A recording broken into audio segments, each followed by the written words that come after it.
Hello students, in previous video we have seen the translation process. In this video we are going to learn about the operon concept. As we know, in case of the eukaryotic ज्या cells आहेत त्या सेल्समध्ये regulation जे जीनचं असतं ते regulation of the genes is taking place in the multiple level. आता ह्या ज्या युकॅरियोट्समधल्या जीन रेग्युलेशनच्या मल्टिपल लेवल्स आहेत त्याच्यामध्ये पहिली लेवल आपण शिकलेलो आहे ट्रान्स्क्रिप्शनमध्ये आपल्याला माहीत आहे फॉर्मेशन ऑफ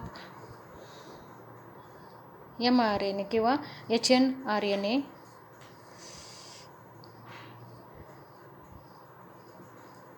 त्यालाच आपण प्रायमरी ट्रान्स्क्रिप्ट असं सुद्धा म्हणतो. Primary transcript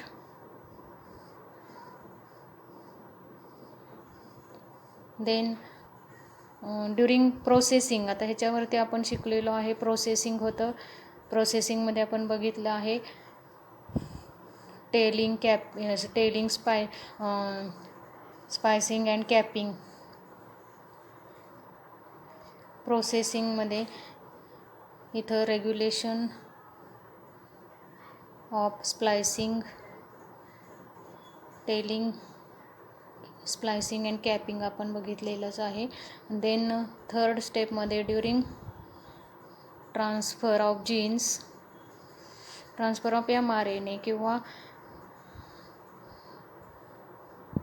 from nucleus to the cytoplasm हे ट्रान्सलेशनमध्ये आपण शिकलेलो आहे. ट्रान्सलेशन प्रोसेसमध्ये देन ड्युरिंग ट्रान्सलेशन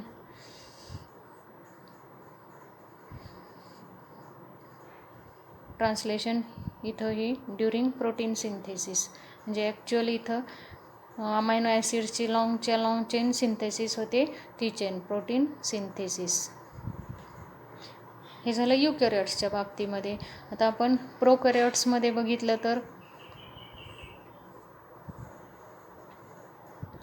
प्रोकॅरियोट्समध्ये जीनचं जे रेग्युलेशन असतं it can B regulated by many factors. तर ह्याच्यामध्ये सुद्धा जसं वरती मल्टिपल लेवलला हे चालतं तसं इथं मेनी फॅक्टर्स असतात. त्याच्यामध्ये for example availability of the resources, then environmental factors. आता ह्या सगळ्यांमध्ये सगळ्यात महत्त्वाचा जो मेजर थिंग असते किंवा मेजर जो फॅक्टर असतो, मेजर थिंग जी असते दॅट इज द प्रोटीन्स. हे जे प्रोटीन्स असतात प्रोकॅरियोट्समध्ये accessory proteins they are present.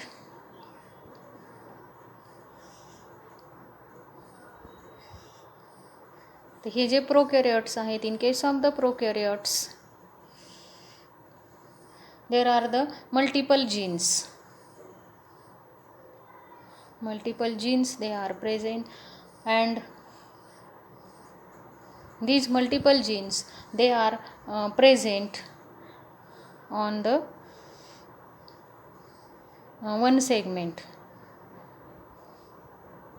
हे मल्टिपल जीन्स जे असतात ते एका सेगमेंट वरती असतात. कशाच्या तर DNA चा जो पीस असतो ह्या DNA च्या पीसवरती हे प्रेझेंट असतात किंवा RNA चा पीस असतो त्याच्यावरती प्रेझेंट असतात.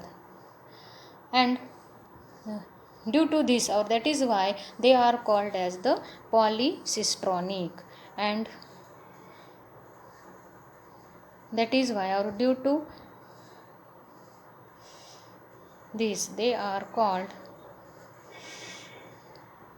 polycistronic. पॉलिसिस्ट्रॉनिक म्हणजे काय हे आपल्याला समजलंच असेल. पॉलिसिस्ट्रॉनिक म्हणजे काय, मल्टिपल प्रोकॅरियोट्समध्ये जे मल्टिपल जीन्स जे असतात those genes they are present on one segment of the DNA piece or one segment of the RNA piece. DNA किंवा RNAच्या एकाच पीसवरती हे मल्टिपल जीन प्रेझेंट असतात, म्हणूनच त्यांना काय म्हणतो आपण पॉलिसिस्ट्रॉनिक असं म्हणतात. आणि आता हे जे पॉलिसिस्ट्रॉनिक असल्या कारणाने ड्यू टू दिस किंवा so they are having the many structural genes, आणि म्हणून त्यांच्यामध्ये जास्त स्ट्रक्चरल जीन्स हे प्रेझेंट असतात. And multiple structural genes they are present, and ह्यांचं जे एक्सप्रेशन असतं, expression of the genes is regulated by the proteins. आणि ह्यांचं जे एक्सप्रेशन असतं, this expression it is regulated by proteins, and these proteins they are called as the accessory proteins. आणि हे जे प्रोटीन्स असतात त्यांना accessory proteins असं म्हणतात. and these proteins, तर हे जे accessory proteins असतात, those proteins they get bind to the site. accessory proteins they bind to site, and that site is called as the to the site and called as the operator genes. In case of prokaryotes, these structural genes, तर हे जे structural genes असतात, those structural genes they operates the structural genes they these structural genes they and these operator genes, structural genes and these operator genes, they regulates the operator accessory proteins. And these accessory proteins synthesizing the genes, they are present in one segment together, and they are controlled by the हे जे सगळे असतात structural gene, operator genes, they are all controlled by the promoter or one operator and or one operator. and ह्यांचं जे सगळ्याचं expression असतं, and this expression it is regulated by the accessory proteins.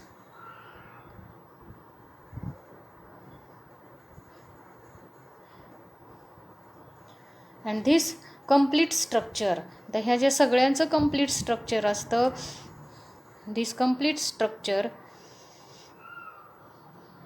is called operon, is called as operons.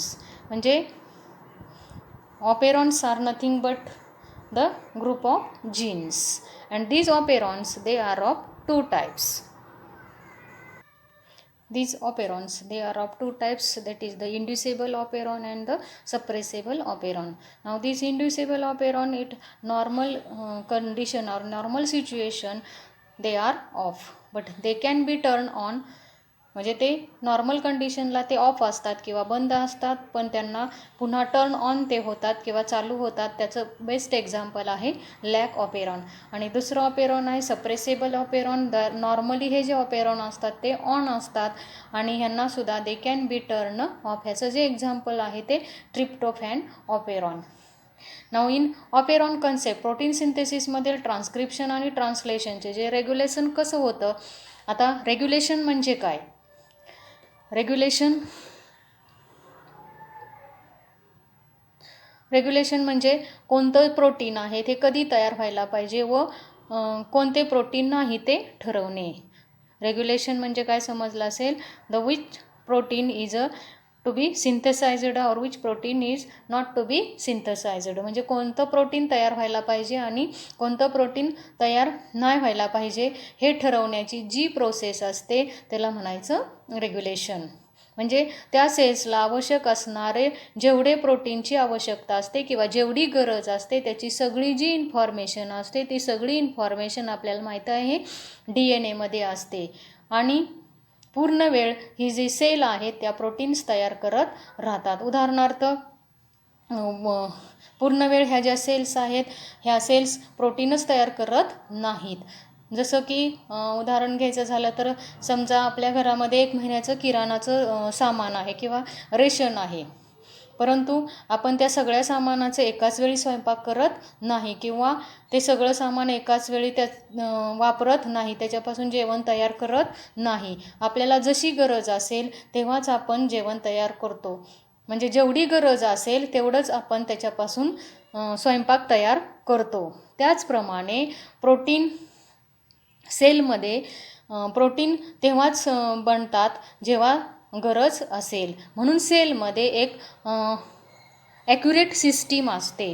आता ह्या सेलमध्ये हे regulation करण्यासाठी एक ॲक्युरेट सिस्टीम असते. आणि ही जी ॲक्युरेट सिस्टीम असते ज्यामुळे काय होतं तर ट्रान्स्क्रिप्शन प्रोसेस,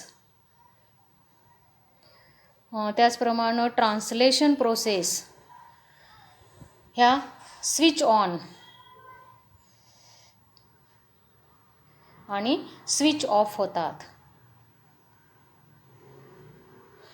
ट्रान्स्क्रिप्शन झाल्याशिवाय mRNA सिंथेसिस होणार नाही. mRNA सिंथेसिस झाल्याशिवाय ट्रान्सलेशनची पुढची प्रोसेस होणार नाही आणि प्रोटीन तयार होणार नाहीत. म्हणजे हे रेग्युलेशन करण्यासाठी ॲक्युरेट सिस्टीम असते सेल्समध्ये आणि ती सिस्टीम जी असते ती ट्रान्स्क्रिप्शन आणि ट्रान्सलेशन ह्या ज्या प्रोसेस आहेत त्या स्विच ऑन आणि स्विच ऑफ करत असतात. आता ऑपेरॉन कन्सेप्ट जे असते ते आपल्याला हेच सांगतं की ह्याचं आपण एक्झाम्पल घेणार आहे, आपल्या सिलेबसमध्ये आहे हा लॅक ऑपेरॉन. आता हा जो ऑपेरॉन कन्सेप्ट आहे, ही ऑपेरॉन कन्सेप्ट आपल्याला हे सांगते की कशा प्रकारे स्विच ऑन आणि स्विच ऑफची प्रोसेस होते. सेलमध्ये हे जे जीन्स आहेत किंवा प्रोकॅरियोटिक सेलमध्ये स्विच ऑन आणि स्विच ऑफच्या प्रोसेस कशा होतात हे आपल्याला सांगते. आता हा जो प्रोकॅरियोटिक सेल्स आहेत किंवा प्रोकॅरियोटिक जीनोम जो असतो, दिस प्रोकॅरियोटिक जीनोम हा युकॅरियोटिक जीनोमपेक्षा कंपॅरेटिव्हली सिम्पल असतो. प्रोकॅरियोटिक जीनोम जो असतो हा युकॅरियोटिक जीनोमपेक्षा कंपॅरेटिव्हली हा सिम्पल जीनोम असतो. त्याचप्रमाणे युकॅरियोटिकमधील जीन रेग्युलेशनची जी प्रोसेस असते ती प्रोकॅरियोटिकमधल्या जीनच्या एक्सप्रेशनपेक्षा किंवा जीन प्रोकॅरियोटपेक्षा खूप कॉम्प्लेक्स असतं. जीनचं रेग्युलेशन हे प्रोकॅरियोटमध्ये सिम्पल असतं, त्या मानाने युकॅरियोटिकमध्ये ही जी प्रोसेस असते ती खूप कॉम्प्लेक्स असते. तर हा जो ऑपेरॉन कन्सेप्ट आहे ते आपण ऑपेरॉन कन्सेप्ट पाहणार आहे. Lac operon, this lac operon was studying by Jacob and Monod in 1961 for studying the gene regulation in the prokaryotes किंवा बॅक्टेरियामधलं जीन रेग्युलेशन कसं होतं हे स्टडी करण्यासाठी त्यांनी लॅक ऑपेरॉनचा अभ्यास केला. आणि हे जे बॅक्टेरिया होता तो बॅक्टेरिया ई कोलाई बॅक्टेरिया होता. This lac operon is a inducible operon. आत्ताच आपण मगाशी बघितलं इंड्युसिबल ऑपेरॉन म्हणजे नॉर्मल कंडिशनमध्ये जो ऑपेरॉन स्विच ऑफ असतो त्याला आपण इंड्युसिबल ऑपेरॉन म्हणतो, स्विच ऑफ असतो. आता हा जो लॅक ऑपेरॉन आहे it can be induced or it can be switch on by the addition of this lactose. आता ही जी लॅक्टोज असते this it is a disaccharide sugar आहे. लॅक ऑपेरॉन समजले आहे आपल्याला, it is a group of genes. मगाशीच आपण बघितलं आहे lac operon is a group of genes आणि इट कॅन बी इंड्युस्ड और इट नॉर्मल कंडिशनला तो स्विच ऑफ असतो आणि तो स्विच ऑन लॅक्टोजचं इंड्यूस केल्यानंतर लॅक्टोज शुगर इंड्यूस केल्यानंतर तो स्विच ऑन होतो. दिस lactose is a disaccharide sugar. ना दिस ऑपेरॉन जो असते या ऑपेरॉनमध्ये there are the genes. This operon is regulated by the genes. हे जे जीन्स असतात हे jeans they are controlling genes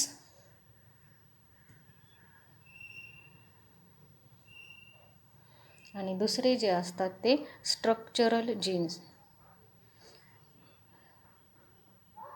तर हे जे कंट्रोलिंग जीन्स असतात, हे जीन्स आणखी 3 प्रकारचे असतात. त्याच्यामध्ये पहिले जो टाईप आहे हा रेग्युलेटर जीन्स, आणि हे regulator genes they are denoted by the small I. दुसरा टाईप असतो तो promoter genes, promoter genes P, and third are the operator genes, हे O. आणि हे जे स्ट्रक्चरल जीन्स असतात ते 3 प्रकारचे असतात, Z, Y अँड A. तर हे एक एक आपण बघूयात. कंट्रोलिंग जीन म्हणजे काय, स्ट्रक्चरल जीन म्हणजे काय, त्याच्यातले जे टाईप्स आहेत ते सुद्धा आपण सगळे बघणार आहे. कंट्रोलिंग जीन्स, तर हे जे कंट्रोलिंग जीन्स असतात, दीज कंट्रोलिंग जीन्स, त्याच्यासाठीचं लेटर जे आहे त्याच्यातला पहिला आपण बघणार आहे जीन आय. म्हणजे हा जो असतो हा it is a inhibitor. Actually हा इनहिबिटर आहे. म्हणजे थोडक्यात लक्षात ठेवायचं, जीन आय जो असतो, gene I is not a inducer. हे लक्षात ठेवायचं, gene I is a not a inducer, it is a inhibitor. It is a inhibitor. This gene I, आता हा जो जीन आय असतो, this gene I in transcription प्रोसेसमध्ये आपल्याला माहीत आहे काय तयार होतो, रिप्रेसर प्रोटीन तयार होतो. रिप्रेसर mRNA तयार होतो, किंवा ह्यालाच आपण hnRNA असं सुद्धा म्हणतो. आणि ट्रान्सलेशन प्रोसेस जी असते, ह्या ट्रान्सलेशन प्रोटीनमध्ये रिप्रेसर प्रोटीन तयार होतं. आणि हा जो रिप्रेसर प्रोटीन असतो ट्रान्सलेशन प्रोसेसमध्ये तयार झालेला, it is a active protein. आणि हा ॲक्टिव्ह प्रोटीन असतो. दुसरा जो जीन आहे, हा जीन आहे प्रमोटर जीन्स. आता हा प्रमोटर जीन जो असतो हा P नाव आणि लेटरने डिनोट केला जातो. हा प्रमोटर जीन आहे RNA पॉलिमरेज. ह्याच्यामुळं RNA पॉलिमरेज, आपल्याला माहिती आहे RNA पॉलिमरेज ट्रान्सलेशन प्रोसेसमध्ये बाइंड झाल्याशिवाय ट्रान्सलेशनची प्रोसेस सुरू होत नाही. This RNA polymerase bind to promoter gene. Promoter जीनला हा बाइंड होतो, and which is essential for the transcription.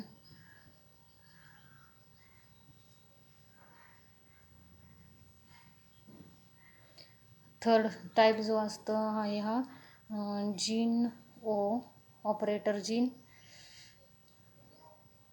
Operator gene हा लॅक ऑपेरॉन जे असतं, हा lac operon is operated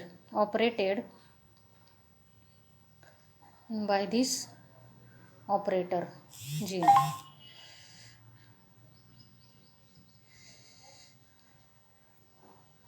by this operator gene. Now this gene, आता हा जो ऑपरेटर जीन असतो, this is induces the structural this operator gene, हा जो ऑपरेटर जीन असतो, हा ऑपरेटर जीन इन्हान्सेस म्हणजे उद्दीप्त करतो किंवा प्रोत्साहन देतो. कोणाला प्रोत्साहन देतो, तर स्ट्रक्चरल जीन्स जे असतात, to the structural genes for the protein synthesis. म्हणजे प्रोटीन सिंथेसिस करण्यासाठी हे ऑपरेटर जीन्स जे आहेत हे स्ट्रक्चरल जीन्सला प्रमोट करतात किंवा उद्दीप्त करतात. नेक्स्ट जीन जे आहेत हा स्ट्रक्चरल जीन्स. तर हे जे स्ट्रक्चरल जीन्स आहेत त्याच्यामध्ये पहिला आपण 3 टाईप्स बघितले, Z, Y अँड A. त्याच्यातला पहिला आपण बघू जीन Z. हा जो Z असतो, इट सिंथसायझेस बीटा गॅलॅक्टोसायडेज.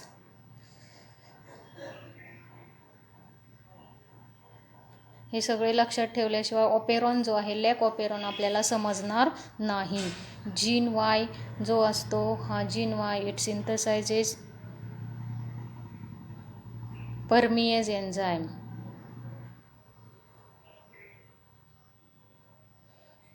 आणि थर्ड जे आहे तो जीन ए हा जो आहे इट सिंथसायझेस ट्रान्स ॲसिटिलेज.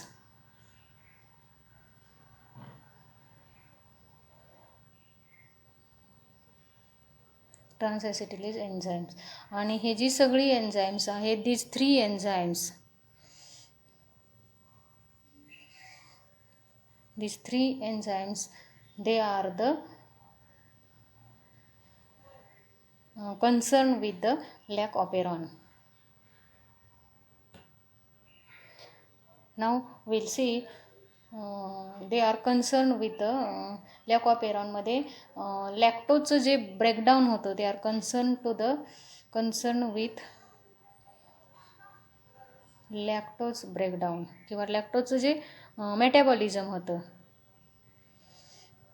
जे हे लॅक्टोजचं ब्रेकडाऊन करण्यासाठी झेड वाय आणि ए हे 3 जीन गरजेचे असतात. आता लॅक्टोज आपण बघितले, लॅक्टोज हा डायसॅक्राइड आहे. लॅक्टोजचं मेटाबॉलिझम होतं किंवा ब्रेकडाऊन होतं, त्याच्यासाठीचं जे एन्झाईम लागतं ते कुठलं आपण बघितलं, बीटा गॅलॅक्टोसिडेज.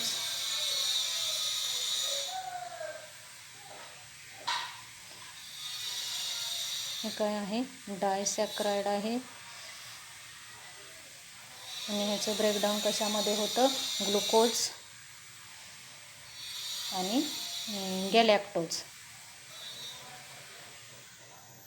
ग्लुकोज आणि गॅलॅक्टोज. आता ह्या ग्लुकोज आणि गॅलॅक्टोज हे काय आहे तर हे मोनोसॅक्राइड आहे.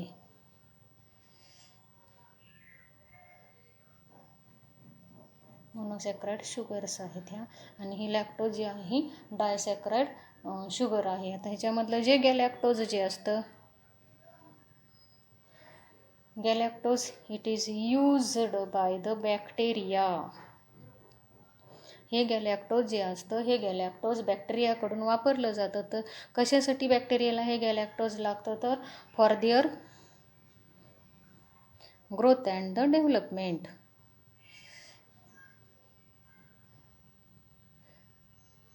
म्हणजे ऑपेरॉनमध्ये लॅक ऑपेरॉनमध्ये लॅक्टोज शुगर जी असते, जी डायसॅक्राइड असते, तिचं ब्रेकडाऊन होऊन मोनोसॅक्राइड्स ग्लुकोज आणि गॅलॅक्टोज तयार होतं. आणि हे जे गॅलॅक्टोज आहे it is used bye the bacteria for their growth and the development.